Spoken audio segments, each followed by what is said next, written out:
You are watching the press preview, a first look at what's on the front pages as they arrive. It's time to see what's making the headlines with The Guardian's deputy political editor, Jessica Elgot, and the PR consultant, Alex Deane. They'll be with us from now right up until just before midnight. So let's see what's on some of those front pages for you now.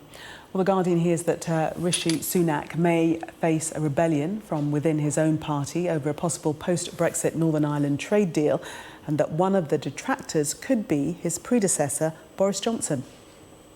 The Telegraph offers a note of scepticism from the Democratic Unionist Party as to whether a deal should actually be struck. The Times describes reaching any deal as the biggest test yet for Rishi Sunak. The Express criticises the BBC Director General Tim Davie for saying it's amazing that people are happy to pay the annual licence fee of £159.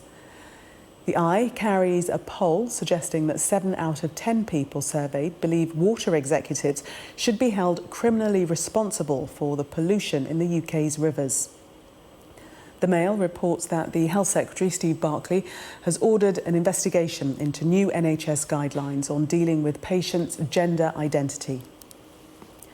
The Financial Times reports that the price of European natural gas has reached its lowest level for 18 months. The Mirror has an exclusive interview with former royal butler Paul Burrell, who says he wants to share the late Princess Diana's secrets with her sons before he dies. The Sun has the story of former Love Island contestant Kaz Crossley, who's been released from jail in the United Arab Emirates without charge. And The Star is worried about the dangers of artificial intelligence and so-called chatbots. A reminder that by scanning the QR code you'll see on screen during the programme, you can check out the front pages of tomorrow's newspapers while you watch us. And we are joined tonight by Jessica Elgot and Alex Deane. Welcome to both of you. Let's start with The Guardian, the front page there. And they're reporting on a possible Tory rebellion over any future Northern Ireland deal. Rishi Sunak, last-minute negotiations, it wasn't broadcast that he was heading out for these negotiations, but those have gone ahead. Jessica. Yeah, so this is obviously a moment. This is one of the most, difficult moments for Rishi Sunak in his premiership so far. He's going to have to square it off not only with rebels in his own party but with the DUP, because that's so important for the restoring government at Stormont.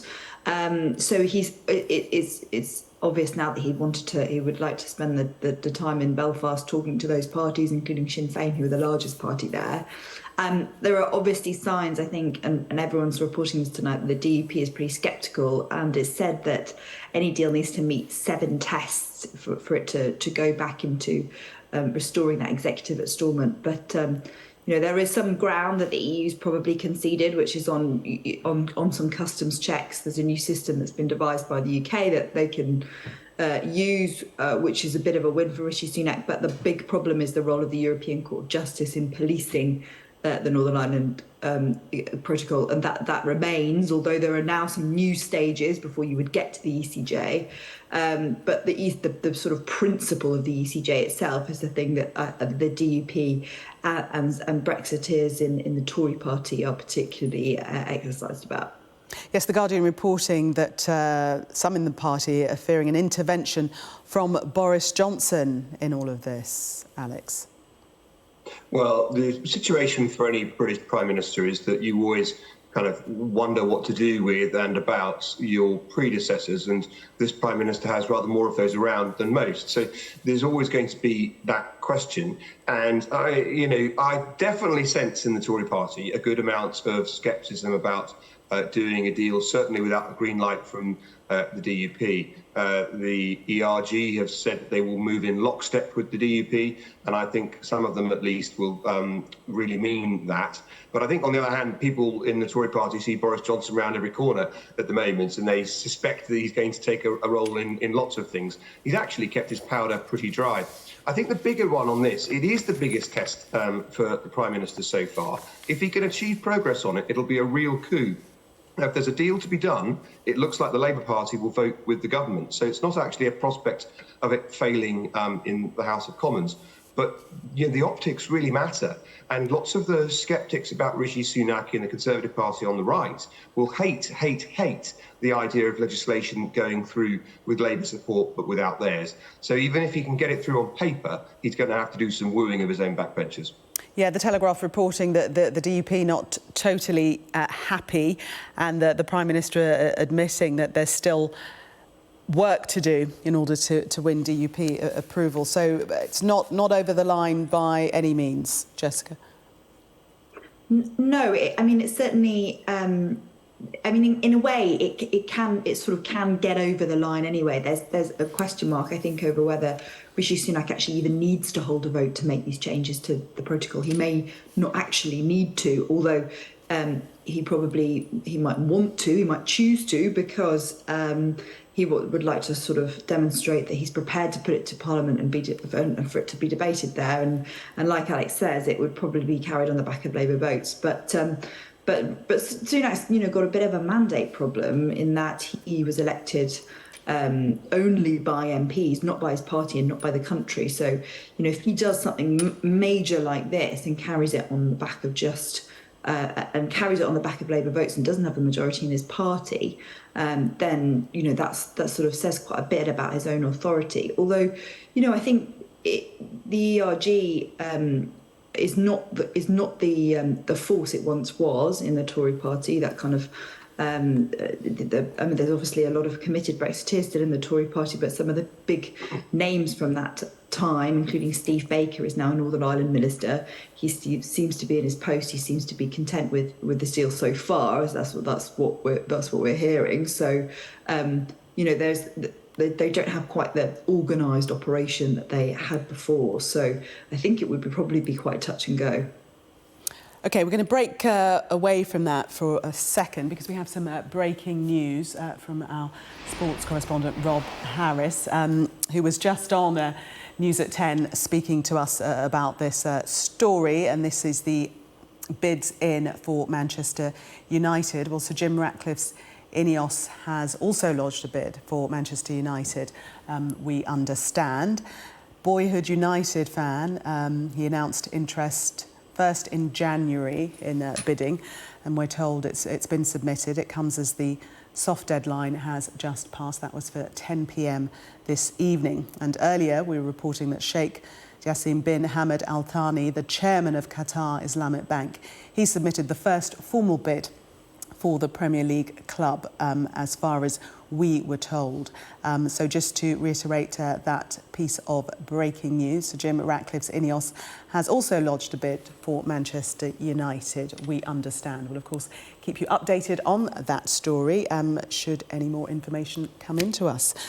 So let's return to our press preview. So, Alex, it was your turn to talk about the story in the Daily Telegraph of Brexit and the negotiations. We were previously saying, or Jessica was alluding to the fact that this is really a massive test for Rishi Sunak, the probably biggest test of his premiership.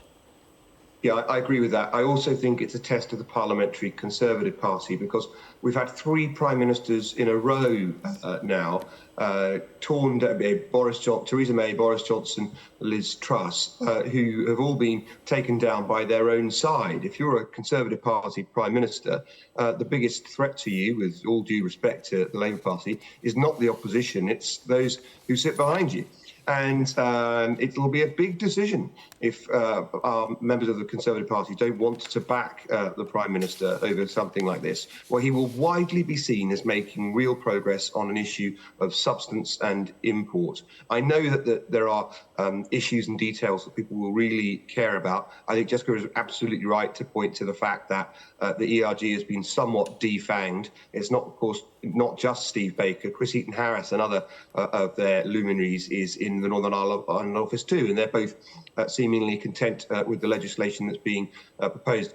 I did see Geoffrey Donaldson of the DUP saying today that real progress has been made, and he didn't seem as pessimistic as the negotiations there can sometimes prove to be. So I actually think this would be tremendous for the Prime Minister if he can get it over the line. But what we all agree on, I think, is it's high stakes.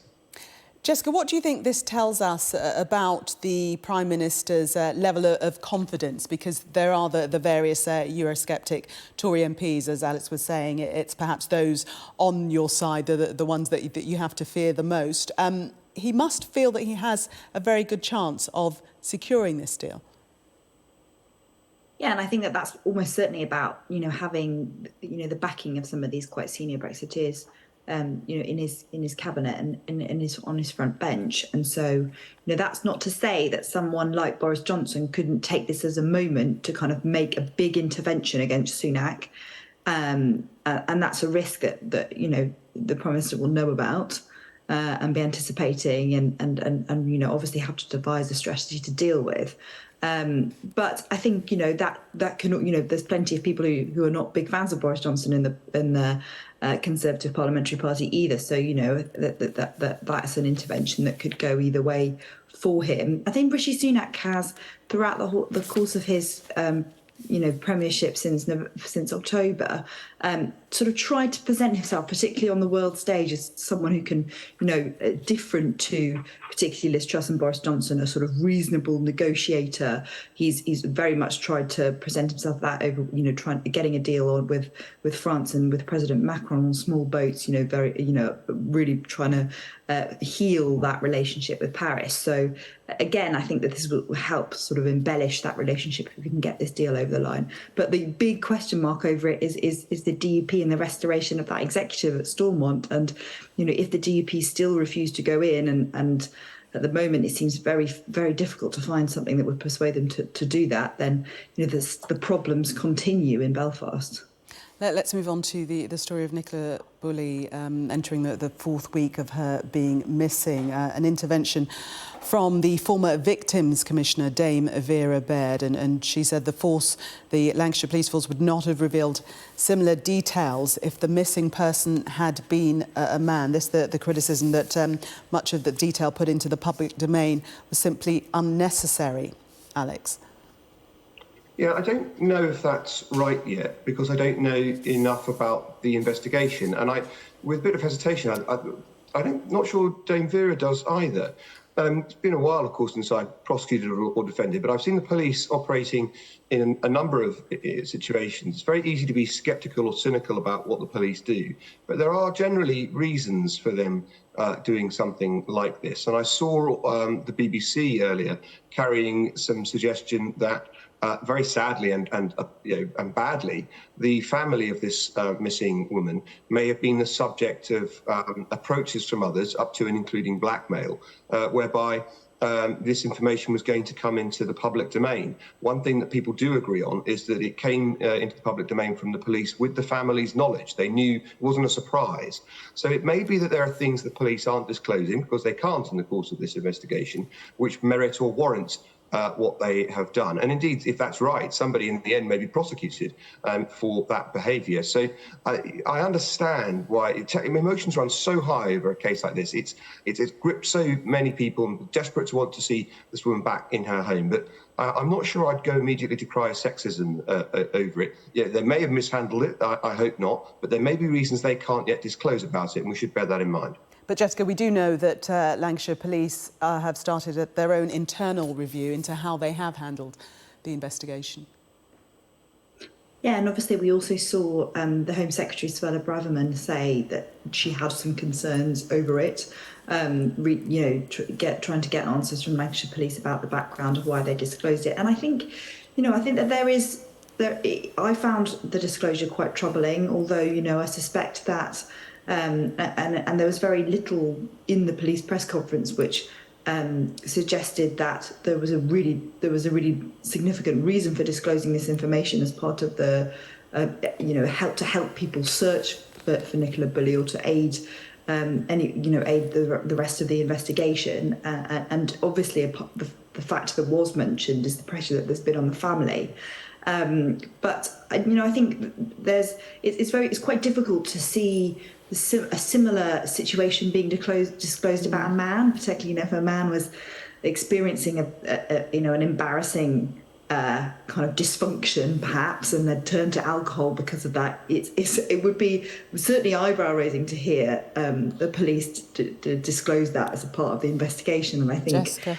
It's not. I think the sensitivities around it. I can see why it's made people flinch, and especially senior politicians. OK, Jessica and Alex, thank you very much for the moment. We are going to take a break. Coming up, fast-moving developments in the possible sale of Manchester United. So fast, in fact, that the papers can't quite keep up. We'll discuss that deal and the latest breaking news next. Stay with us.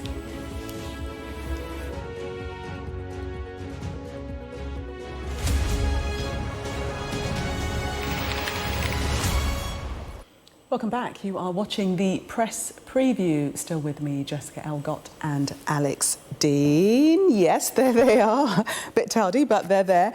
Let's have a look at this story regarding the bids for Manchester United. So the front of the Mirror, they've got Al-Thani confirming a $4 billion bid, Qatari bid. But we just broke the news while we was going through the papers a little while ago that Sir Jim Ratcliffe's Ineos has also lodged a bid for Manchester United. The deadline was 10 o'clock, and just before the deadline, we were only aware of the one bid. So it's getting a little bit more interesting, Alex. That's right. And as with any commodity, more than one bidder is very good if you're selling something, and makes it quite likely that your price will be something you can control rather more than if there was only one bidder. That said, one of the things we do know about the Qatari bid is that they'd undertaken to take on the very sizable debt that the club is under and write it off. And we don't yet know whether Jim Ratcliffe is going to make a similar commitment. I imagine if he's going to be competitive, he's now going to have to. So it's going to be very good news, I think, for the club either way. And for people who are sceptical about this kind of investment from abroad, I would just look at the success that Leicester's had with King Power and the influx of capital that's come to the club since that's happened at one end. And then, of course, Wrexham at the other with their very famous Hollywood ownership. It really can be great for a club to get this kind of investment. It's doubly good to have two bidders. And we wonder whether they will be the only two, because it was a softer deadline at 10 o'clock, Jessica. Yeah, absolutely, and of course there could be further bids for it. I think that one of the things that both parties are trying to sort of present themselves well to the fans, both saying that they're lifelong fans of the club, both promising to make it debt free and to restore its former glories, which seem a long way away for many United fans. I think there obviously will be inevitable concerns about the prospect of a Qatari investment in the Premier League club, but we've got a club owned effectively by Saudi Arabia, won by senior former Thai leaders. So I think it's obviously not unprecedented, and we also have the ownership of Paris Saint-Germain by Qatar as well. So, but again, it always raises questions when it's kind of an effectively state bidder for a club. Yes, we shall see how it all ends. To the Times, Alex, and retail sales apparently are better than expected. Some positive news? Yeah, it's really good news, and the government will breathe a little sigh of relief seeing news like this. People watch the high street and fluctuations in our GDP very closely. They've had some close calls, haven't they? So we just didn't dip into recession in the last month, and we saw 3 consecutive months in a row of admittedly small declines in inflation. Taking those things together with something like this, the government's going to feel in a pretty good place economically, certainly better than we were in the autumn last year. So it's by no means out of the woods, but this is really good positivity for the UK economy. About 20 seconds, Jessica. Yeah, I mean, obviously one of the things that's boosting sales in January is that because people are taking advantage of sales, and because, people are probably trying to buy things that they couldn't afford to buy before, and that's good news for retailers, but they've had to slash their prices considerably. And compared to January last year, sales volumes are down, as you'd expect them to be, with inflation this high. And inflation still in double digits is still a big concern, and will be a bit something that really informs Jeremy Hunt's budget in a few weeks' time.